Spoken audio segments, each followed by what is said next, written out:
โมตัสสะภะคะวะโตอะระหะโตสัมมาสัมพุทธัสสะอิมานิมัคคังพันติกัปปะลุขังปัจจยทานัง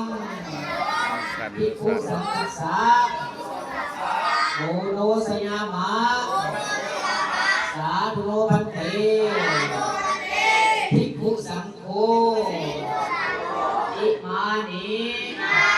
โลภที่โลภโมกันนะเลยออนไลน์ก็โมกันกัปปะลุขังบ่อยปัจจยทานังปฏิคันหาตุอัมหากังพิคารตังพิตายะสุขายะ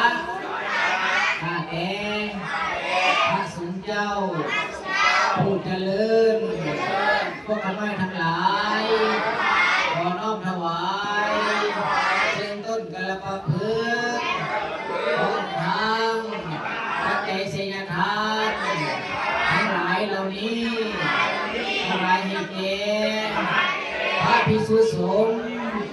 ขอพระสงฆ์เจ้าจงฮับถ้าฮับแล้ว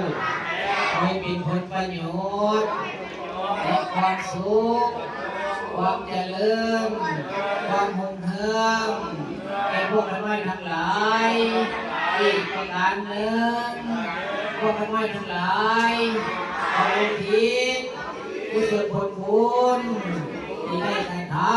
ำในเวลาวันนี้ที่ไปถึงตั้งแต่เทวบุตรเทวดาเจ้าภูมิเจ้าทีเจ้าทางสรรพสัตว์น้อยใหญ่ทั้งหลายไม่มีเจ้ากรรมในเวรเห็นเข้าขอให้พวกเรานั้นจงได้รองรับยับยกเอากุศลผลบุญอีกพวกกันน้อยให้กระทำเอาเองอีกพวกกันน้อย